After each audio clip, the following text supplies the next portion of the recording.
Hey everyone, in today's quick and easy tutorial, I'm going to show you how to change the color of an object using Canva's AI tool. First, go to create a new design and choose the size you want for your project. Next, upload or select the photo you want to edit. In this case, I'm using this image and fitting it to the background. Now I want to change the color of the small bag in the photo. To do that, go to the Edit tab at the top and look for Magic Edit. Once you find it, adjust the brush size and carefully brush over the object you want to change.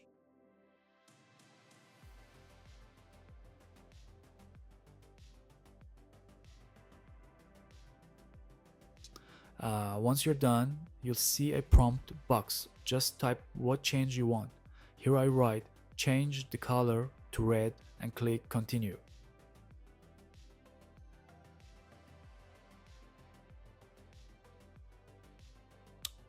After a few seconds, Canva gives you a few different red color versions. Pick the one you like best. Once you're happy with it, click done. And that's it. Your object now has a brand new color. That's all for today. If this helped you, don't forget to like, share, and subscribe for more quick and creative tutorials. See you in the next one.